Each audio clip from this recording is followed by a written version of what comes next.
Mumbai Tug brought to you by Sunny's World. Pune's Pride Sunny's World, Life in Funshine. Resort weddings, events, restaurants, adventure wellness. Sunny's World, perfect destination for every occasion.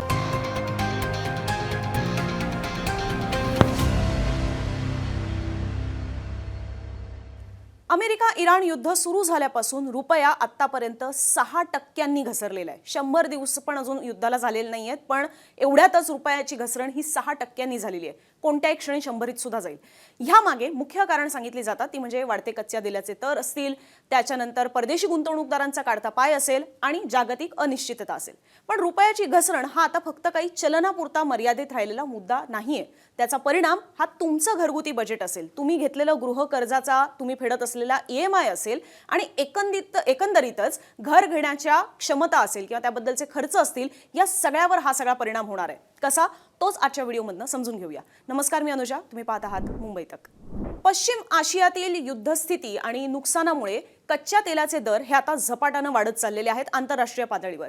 त्यामुळे साहजिकच आहे की आपल्याकडे सुद्धा आता महागाई वाढत जाणार आहे. भारताचा आयात खर्च म्हणजे आपण बाहेरच्या देशांमधनं ज्या सगळ्या गोष्टी घेतोय त्या आता आपल्याला जास्त दरानं घ्याव्या लागतात, कारण की महागाई वाढते अर्थात.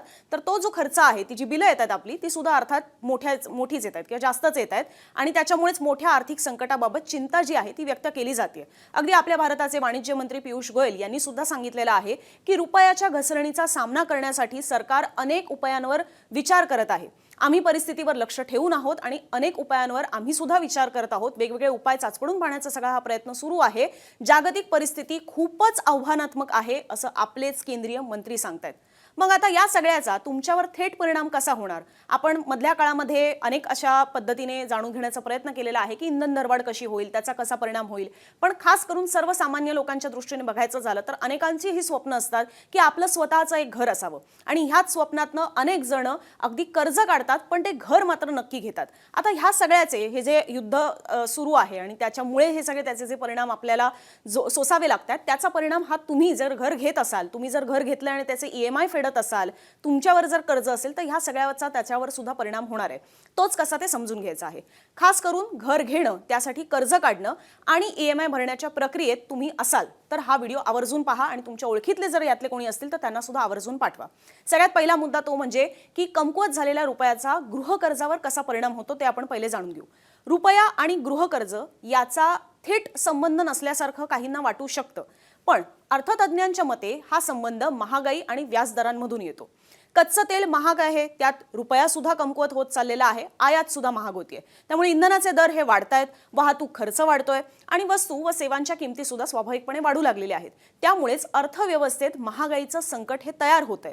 जर महागाई ही दीर्घकाळ जास्त राहिली तर ती नियंत्रणात आणण्यासाठी आणि किमती या स्थिर ठेवण्यासाठी रिझर्व्ह बँक ऑफ इंडियाला रेपो रेट जो असतो तो वाढवावा लागतो आणि ते येत्या काळात वाढवतील हीच भीती सध्या व्यक्त केली जाते.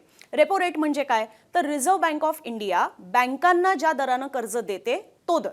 रेपो रेट दर एकदा वाढले की बँका सुद्धा कर्जांवरचं जे व्याजदर आहे ते स्वाभाविकपणे वाढवतात. आणि खास करून तुम्ही जर लोन घेणारे असाल, तुम्ही घेतलेलं असेल तर तुम्हाला या प्रक्रियेबद्दल आणखीन माहितीच असेल, म्हणून याच्यात फार खोलात जात नाही. जो मुद्दा आहे तो इथे समजून घेणं गरजेचं आहे की बँका सुद्धा आता येत्या काळात हे सगळं वाढवतीलच. त्यामुळे तुमचे गृहकर्जांचे जे EMI आहेत ते सुद्धा येत्या काळात वाढणार आहेत. सोप्या भाषेत सांगायचं झालं तर ही चेन आहे: कमकुवत झालेला रुपया, आयातीतून वाढणारी महागाई, रिझर्व्ह बँक ऑफ इंडियाकडून संभाव्य दरवाढ आणि तुमचं गृहकर्ज हे महाग होत जाणार आहे.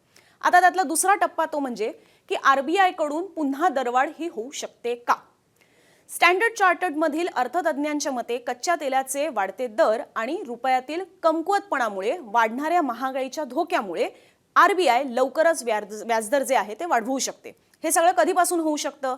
तर स्टँडर्ड चार्टर्डचे जे अर्थतज्ञ आहेत अनुभूती सहाय आणि सौरभ आनंद यांनी असं सांगितलेलं आहे की RBI जूनपासूनच दरवाढ जी आहे ती सुरू करू शकते. त्यांच्या मते, म्हणजे ते दोन्ही तज्ञ जे आहेत ते सांगतात, त्यांच्या मते RBI जून आणि ऑगस्टमध्ये प्रत्येकी 25 बेसिस पॉइंट्स अशा एकूण 50 बेसिस पॉइंट्सची वाढ ही करू शकते. जर जूनमध्ये ही वाढ झाली नाही तर ऑगस्टमध्ये तर 100% ही वाढ होणार असंच या अर्थतज्ञांचं मत आहे. ऑगस्टमध्ये 50 बेसिस पॉइंट्सची वाढ होऊ शकते असं ते अर्थतज्ञ सांगतात. अर्थात इथे हेही सांगायला हवं की व्याजदर वाढ एकदाच होऊन थांबणार नाहीये असं जर तुम्ही समजत असाल तर तुम्ही खूप मोठ्या भ्रमात आहात. तुम्हाला असं वाटतं की आत्ता हे संकट आहे ना, तर आत्तापुरतं हे व्याजदर वाढवतील, पुढे वाढवणार नाहीत. तर असं समजू नका. अर्थतज्ज्ञांना सुद्धा अशीच भीती व्यक्त केलेली आहे किंवा त्यांनाही अशीच भीती वाटते.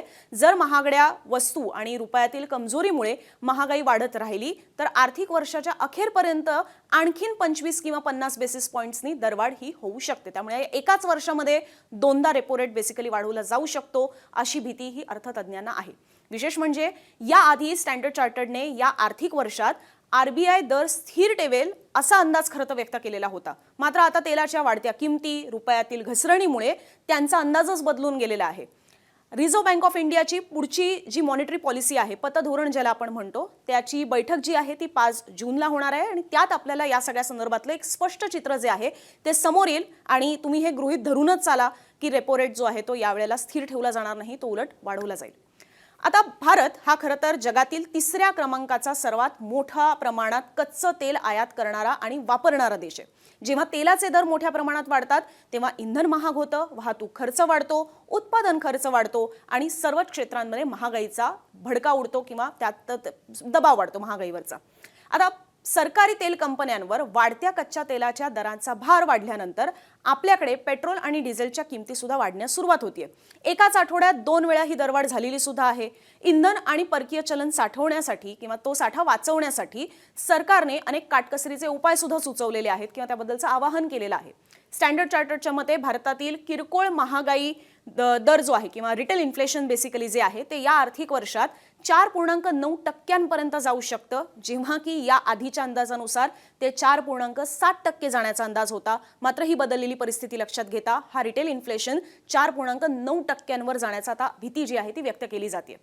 रिझर्व्ह बँक ऑफ इंडियाचं उद्दिष्ट हे खरं तर महागाई ही सुमारे 4% ठेवण्याचं आहे. त्यासाठी 2 ते 6% अशी मर्यादा सुद्धा ठेवण्यात आलेली आहे. त्या दरम्यान असेल तर परिस्थिती ही नियंत्रणात राहते. आता पुढे काय होतं हे आपल्याला कळेलच आणि खास करून ते 5 जूनच्या बैठकीत समजेल. आता या पलीकडे जाऊन घर खरेदी करणाऱ्यांवर कशा पद्धतीने परिणाम होऊ शकतो तेही समजून घेऊया. घर खरेदी करण्याचा विचार करणाऱ्यांसाठी व्याजदर पुन्हा वाढले तर परिस्थिती ही आणखीन कठीण होऊ शकते. रेपो रेट दर वाढल्यामुळे साधारणतः बँका गृहकर्जांवरील व्याजदर जे आहे ते वाढवतात आणि EMI सुद्धा वाढतात. कर्ज घेण्याची क्षमता सुद्धा ही लोकांची कमी होते. एकूणच कर्ज घेणं हे महाग होऊन बसतं. आता हे फक्त नव्यानं घर खरेदी करणाऱ्यांसाठी चिंतेची गोष्ट आहे असं नाही, तर फ्लोटिंग रेटवर कर्ज घेतलेल्या विद्यमान ग्राहकांचा सुद्धा दरमहा EMI वाढू शकतो. फ्लोटिंग रेट म्हणजे काय, तर ज्या वेळेला तुम्ही एखादं कर्ज काढता त्यावेळेला तुम्हाला एक तर फिक्स रेटचा ऑप्शन असतो किंवा फ्लोटिंग रेटचा ऑप्शन असतो. जर फिक्स रेटचा तुम्ही ऑप्शन घेतलेला असेल तर जे सध्याचे दर आहेत त्याचनुसार तुमचा EMI जो आहे तो तुम्हाला फेडावा लागणार आहे. पण बऱ्याच जणांचं असं असतं की एखाद्या वेळेला व्याजदर जर कमी झाले तर माझा EMI स्वस्त होऊ शकतो, म्हणून ते फ्लोटिंग रेटचा ऑप्शन निवडतात आणि जेणेकरून प्रत्येक वेळेला ज्या पद्धतीने रेट बदलले जातील त्या पद्धतीने त्यांना EMI जे आहेत ते भरावे लागतात, ना की फिक्स रेटनुसार. त्याच्यामुळेच आता जसा हा फ्लोटिंग रेटचा ऑप्शन ज्यांनी घेतलेला आहे त्यांचा हा दरमहाचा EMIचा खर्च जो आहे तो डेफिनेटली वाढणार आहे किंवा कर्जफेडीचा कालावधी जो आहे तोही आणखीन वाढू शकतो अशी भीती व्यक्त केली जाते. एक उदाहरण घ्यायचं झालं तर गृहकर्जाच्या व्याजदरात 25 बेसिस पॉइंट्सची वाढ झाली तरी सुद्धा 20 वर्षांच्या कर्जासाठी EMI मध्ये लक्षणीय वाढ ही होऊ शकते आणि हीच वाढ जर वारंवार होत राहिली तर दरवाढीमुळे एकूण व्याजाचा भार सुद्धा खूप मोठ्या प्रमाणात वाढणार आहे. याचा सर्वाधिक फटका हा पहिल्यांदाच घर खरेदी करणाऱ्यांना बसू शकतो, कारण ते आधीच वाढलेल्या घरांच्या किमतींना सामोरं गेलेले आहेत आणि इथून पुढे सुद्धा जाणार. वाढतं घरकाम किंवा वाढतं खरं तर बांधकाम खर्च जो आहे त्याचाही सामना हा त्यांना करावा लागत आहे. आणि म्हणूनच ही सगळी परिस्थिती जर आपण पाहिली तर आत्ताच्या घडीला रिझर्व्ह बँक ऑफ इंडिया समोर हे सगळा जो ह्या सगळ्या गोष्टींचा समतोल राखण्याचं खूप मोठं आव्हान जे आहे ते उभं राहिलेलं आहे. कारण एका बाजूला व्याजदर वाढवला तर महागाई नियंत्रणात ठेवण्यास मदत होईल, रुपयाला स्थिर करण्यास मदत होईल, पण दुसऱ्या बाजूला जास्त व्याजदरामुळे कर्ज वाटप, गुंतवणूक आणि आर्थिक वाढ ह्या सगळ्या गोष्टी ज्या आहेत या मंदावू शकतात. अर्थतज्ज्ञांच्या मते पुढील काळात कच्च्या तेलाचे दर हे पश्चिम आशियातील संघर्ष किती काळ सुरू राहतो, परदेशी गुंतवणूकदारांचा पैसा हा भारतामध्ये किती येतो आणि रुपया स्थिर होतो का, यावरच सगळ्या गोष्टी ज्या आहेत या अवलंबून आहेत. आणि म्हणूनच युद्ध हे आत्ता संपेल, अजून 2 महिन्यांनी संपेल, ह्या गोष्टी एका बाजूला, पण जे आत्ता परिणाम आहेत ते सुद्धा युद्धामुळे आपल्याला आणखीन पुढचे अनेक काळ हे सोसावे लागणार आहेत. जसं अजून सुद्धा स्ट्रेट ऑफ हॉर्मुझच उघडलेलं नाहीये आणि ते जरी येत्या काळात उघडण्याचं ठरवलं तरी सुद्धा आपल्याला हे वर्ष मात्र खूप कठीण जाणार आहे आणि आर्थिक संकटातनंच आपल्याला जावं लागणार आहे. खास करून या परिस्थितीचा गृहकर्ज घेणाऱ्यांवर किंवा ज्यांचे EMI सुरू आहेत त्यांच्यावर कशा पद्धतीने परिणाम होऊ शकतो त्याबद्दलचा हा स्पेसिफिक व्हिडिओ होता. पण या पलीकडे जाऊन रुपया महागणं असेल, परकीय चलन साठा असेल, आत्ताची आर्थिक स्थिती असेल, या सगळ्या संदर्भातले विश्लेषणात्मक रिपोर्ट्स जे आहेत हे मुंबई तकच्या YouTube चॅनलवर तुम्ही प्लेलिस्टमध्ये गेलात तर समजून घ्यायच्या प्लेलिस्टमध्ये तुम्हाला या सगळ्या संदर्भातले सविस्तर व्हिडिओज पाहता येतील. तसंच लाईव्ह सेक्शनमध्ये वेगवेगळ्या राजकीय आणि अर्थतज्ञांसोबत सुद्धा मी चर्चा केलेल्या आहेत, त्याही तुम्ही नक्की पहा. त्यामुळे हा व्हिडिओ सुद्धा तुम्हाला कसा वाटला हेही तुम्ही आमच्यापर्यंत कॉमेंट बॉक्समधून पोहोचवू शकता आणि असेच माहितीपूर्ण व्हिडिओ समजून घेण्यासाठी मुंबई तकच्या YouTube चॅनलला सबस्क्राईब नक्की करा.